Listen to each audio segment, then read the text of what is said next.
امام الانبیاء نے فرمایا من جلس الی عینۃ یسمع منها صب فی اذنہ الآنک یوم القیامہ. امام الانبیاء فرماتے ہیں جس نے کسی گانے والی کا گانا سنا، اس کے اڈے پہ جا کے سنا یا اسے اپنے گھر منگوا کے سنا، اس کی سی ڈی چلا کے سنا یا اس کی آڈیو چلا کے سنا یا ویڈیو چلا کے سنا، تمہارے میرے نبی فرما رہے ہیں جس نے گانے سنے، جن کانوں سے سنے، قیامت کے دن جہنم کی آگ میں سیسا پگھلا کر اس کے دونوں کان بھر دیے جائیں گے چند منٹوں کی لذت کے لیے، چند گھنٹوں کی لذت کے لیے. آپ سوچیں کہ ہم کتنے بڑے عذاب کے لیے اپنے آپ کو تیار کر رہے ہیں.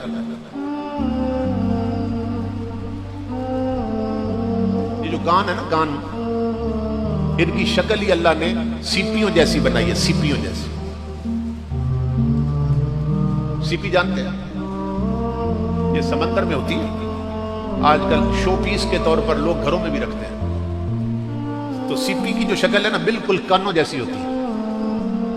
آپ سیپی کو سامنے دیکھیں نا، ایسے لگتا ہے کان سامنے رکھ دیا، کان کاٹ کے، بالکل کانوں کی طرح اس کی شکل ہوتی ہے، سٹرکچر جو اس کا ہے.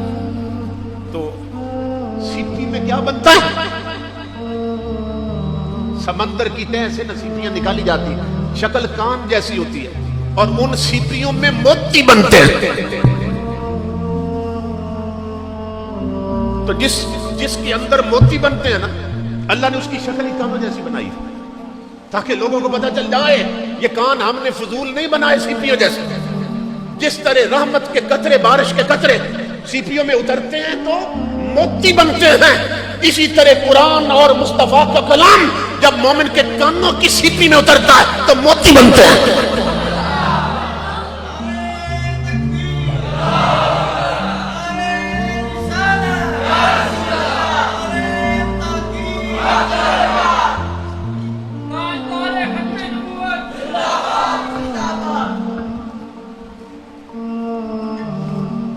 امام الانبیاء فرماتے ہیں دونوں کان بھر دیے جائیں گے، کس سے؟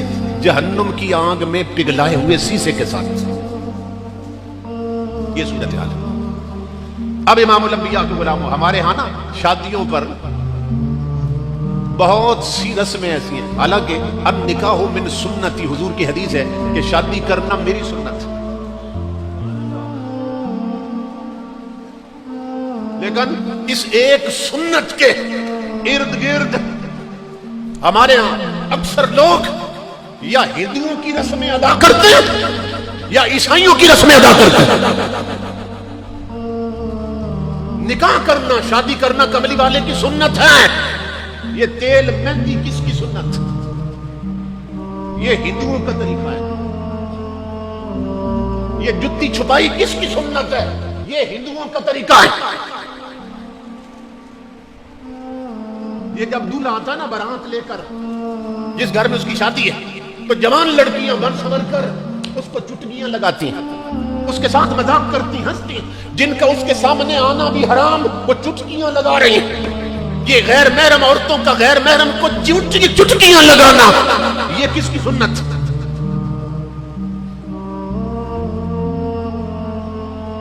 زندگی میں ایک ہی سنت اس نے پوری کرنی تھی، شادی کر کے، اور تو سنت اسے کوئی نصیب ہی نہیں ہے نا.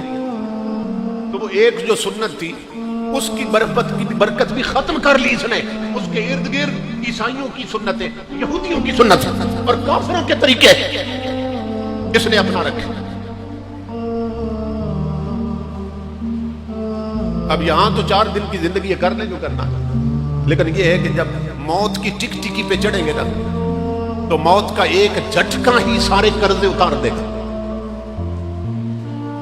یہاں تو اللہ رسول کی نافرمانی ہو رہی ہے. اور پھر اس دور میں سب سے بڑا ظلم یہ ہو رہا ہے کہ پھر ویڈیو بنتی ہے، ویڈیو فوٹو بنتے ہیں، اور جس دن شادی کی تاریخ طے ہوتی ہے اسی دن جا کے نا ویڈیو والے جو ہیں انہیں بیانہ دے دیا جاتا ہے اور بک کر لیا جاتا ہے کہ فلاں تاریخ کو ہمارے گھر میں شادی ہے، تم نے کیمرہ لے کے پہنچ جانا ہے. اور کرنا کیا ہے؟ ہماری برادری اور گھر کی بہو بیٹیاں بنی سنوری ہوں گی، تم نے سب کی فوٹو بنانی ہے. کیا مسلمان کی غیرت اتنی مر گئی کیا سینے میں حمیت اور شرم و حیا اتنا مر چکا ہے کہ غیر محرم لونڈوں سے اپنی بیٹیوں کی تصویریں بنوا رہا ہے؟ اور پھر یہ سب سے زیادہ ویڈیو فوٹوز کے بنتے ہیں جو سب سے زیادہ سجی اور سنوری ہوتی ہے. بے غیرتی کی انتہا ہو چکی. آپ تصور کریں. اچھا جب آپ نے بیٹے کے لیے رشتہ مانگا تھا ان کے گھر جا کے جن کی بیٹی لائیں آپ بیاہ کے, تو کیا کہہ کے مانگا تھا؟ ہر کوئی یہی کہتا ہے نا, آپ کی بیٹی کو ہم اپنی بیٹی بنانا چاہتے ہیں, تو آڈی دی اسی اپنی دی بنانے واسطے آئے. تو وہ ان لفظوں پہ قربان ہو جاتا ہے. وہ کہتا ہے جس طرح میرے دل کا ٹکڑا ہے, میری عزت ہے, میری بیٹی ہے, تو یہ بھی اپنی بیٹی بنانے آئے. تو وہ ہاں کر دیتا ہے اور اپنے جگر کا ٹکڑا ان کے حوالے کر دیتا ہے کہ اس گھر میں دی ہے تو اس گھر میں بھی دی ہوگی. یہ میری بیٹی ہے تو یہ بھی بیٹی مانگ رہے ہیں. لیکن جسے ہم نے دی کہہ کے مانگا تھا, اور جب وہ بن سمر کر دلہن بن کر ہمارے گھر پہنچی, ہماری عزت ہے, تو غیر محرم لونڈے بلا لیے جو کیمرے لگا کر کوئی اس کے ہونٹوں کی تصویر بنا رہا, کوئی اس کے کانوں کے کانٹے دکھا رہا, مگر اسے نہیں معلوم کہ صرف کانوں کے کانٹے نہیں آتے کیمرے میں, اس کے رخسار اور گالیں بھی آتی ہیں. خودی گلاں دیا تصویریں بھی بننی ہیں. پھر اندر بچیاں ہوتی ہیں نا, اگر شریف ماں باپ نے کوئی چادر کروا کے بھیجی ہے بیٹی دلہن, تو وہ اندر نہ سامنے سے ہٹا دیتی ہے, چادر ہٹا دیتی ہے, کیونکہ ساتھ لڑے ہار جو دکھانے, لاکٹ جو دکھانے, وہ کیمرے والوں کو کہتی ہے سامنے سے بناؤ تاکہ ساتھ لڑا ہار بھی نظر آئے, تاکہ یہ لاکٹ اور سونا نظر آئے جو گلے میں پہنا ہے. ان نادان بچیوں کو نہیں خبر کہ کیمرے نے صرف سات لڑے ہار کی فوٹو نہیں بنانی ہے, اس نے چھاتیوں کی بھی بنانی ہے, اس نے سینے کی بھی بنانی ہے. جو سینہ, یہ محمد عربی کی امت کی بچی ہے, اس نے محمد عربی کا کلمہ پڑھا ہے. جو اپنا سینہ مسلح پر بھی نہیں دکھا سکتی, وہ دلہن بن کے اپنا سب کچھ دکھا رہی ہے. اور پھر بنانے والے وہ کیا کرتے ہیں, وہ اس کے ہاتھوں پہ کیمرہ فوکس کرتے ہیں تاکہ انگلیوں کی انگوٹھیاں دکھائی جائیں. پھر بچیاں پکڑ کے ہاتھ یوں کر دیتی تاکہ ہاتھوں کی مہندی دکھائی جائے. پورے بازو ہوتے تھے, پورے بازو, مسلمان عورت کا بازو پورا آدھے ہاتھ تک, گٹوں تک بھی نہیں, آدھے ہاتھ تک ہونا ضروری ہے.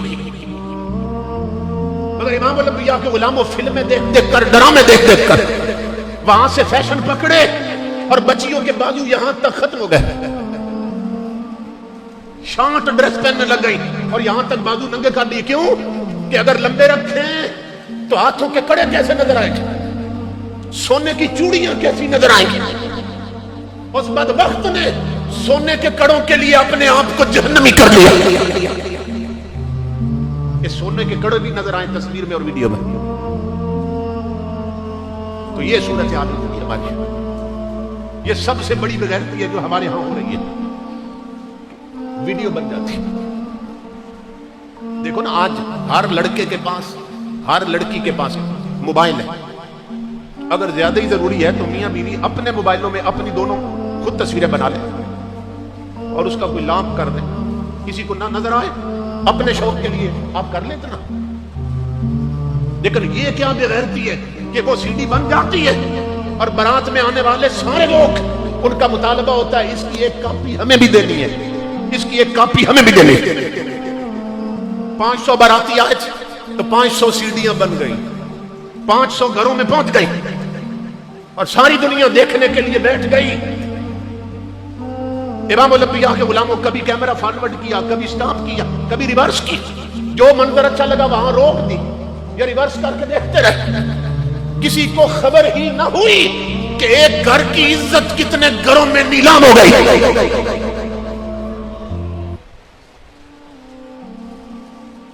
علامہ اقبال نے کہا تھا انجام غلامی کیا کہیے, بربادی سی بربادی ہے. جو درس ہے بتہا نے دیا وہ درس پڑھانا بھول گئے. عبرت کا مرقع یہ پستی اور قابل حیرت یہ مستی, اوروں کو جگانا یاد رہا خود ہوش میں آنا بھول گئے.